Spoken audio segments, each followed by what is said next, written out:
Subscribe us now, and press the bell icon on YouTube app to never miss another update. The Russians are not quite done yet, it seems. Russian spy ships are now again sailing uncomfortably close to American waters. The ship known as the Viktor Leonov SSV-175 has been under surveillance by the Pentagon for some time due to the ship sailing too close for comfort on several occasions. The warship is one of Russia's Vyshnaya-class ships generally used for intelligence gathering. Now the ship has appeared again, docking at the port of Havana on Friday. Photos taken by CNN's Havana correspondent, Patrick Mann, show the ship sailing past an American cruise ship as it made its way into the harbor. According to the Washington Free Beacon, the Russian ship was previously seen leaving Trinidad and Tobago for destinations unknown back in mid-January. Just a few days later, the ship was spotted 70 miles off the coast of Delaware and roughly 100 miles off the coast of Virginia, heading north at 10 knots according to Pentagon officials. The location was still considered to be international waters as the U.S. territory line is only 12 nautical miles off the coast. The same vessel has made multiple trips to Cuba in recent years in addition to a trip up and down the eastern seaboard of the United States last year.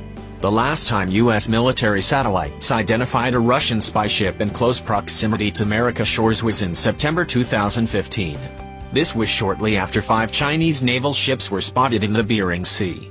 The ship was identified as one with the capability to cut undersea communications cables and other sensors and was spotted sailing near Cape Canaveral, Florida, and 20 miles south in Kings Bay, Georgia.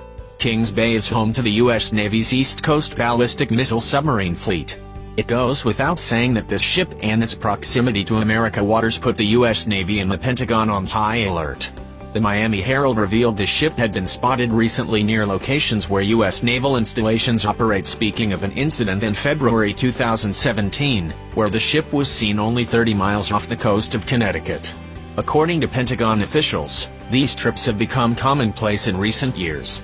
Each time, the vessel has remained well into international waters and has conducted intelligence gathering operations similar to those conducted by the United States. On previous occasions, the Russian spy ship has docked in Cuba to load supplies.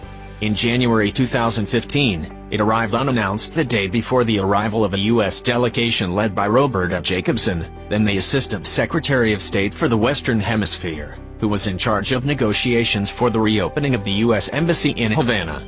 This ship is considered a high-tech spy ship and is armed with anti-aircraft missiles to be deployed for defensive and offensive measures. Yet there are no U.S. Navy aircraft carriers nearby. The ship has proved troublesome for the U.S. Navy, whose flagship aircraft carrier, the USS Gerald R. Ford, broke down while being tailed. The USS Eisenhower, an aircraft carrier, is currently off the coast of Florida doing carrier qualifications, with young pilots making their first landings. Ike does not currently have strike aircraft. It has previously been deployed by Russian government officials to carry out intelligence gathering expeditions in and around the Caribbean and near the coast of the United States. It is also capable of intercepting communications or signals, as well as measuring U.S. Navy sonar capability. Zero Hedge reports that during the Cold War era it was routine for Russian intelligence gathering ships to park off U.S. submarine bases along the East Coast. Outside of U.S. intelligence gathering satellites monitoring the Russian spy ship's voyage north, there are several airborne platforms along the East Coast that could be used by the U.S. military to monitor the Russian ship, according to one official. Currently, there are 4 U.S. Navy warships in the Atlantic off the coast of Norfolk participating in normal training, but none have been tasked with shadowing the Russian spy ship.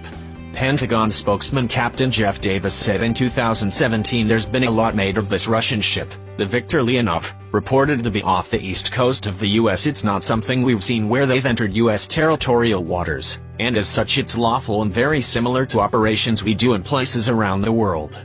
Yet others are not so sure. There is nothing to worry about. Commander Bill Speaks, a spokesman for the U.S. Navy, said the Viktor Leonov is being closely monitored along the U.S. East Coast. He stated, "We are tracking the Viktor Leonov's presence off the East Coast, much like we are aware of all vessels approaching the United States. We respect the right and freedoms of all nations to operate in international waters in accordance with international law." What do you think? Share your thoughts in the comment section below and don't forget to subscribe to get instant news update.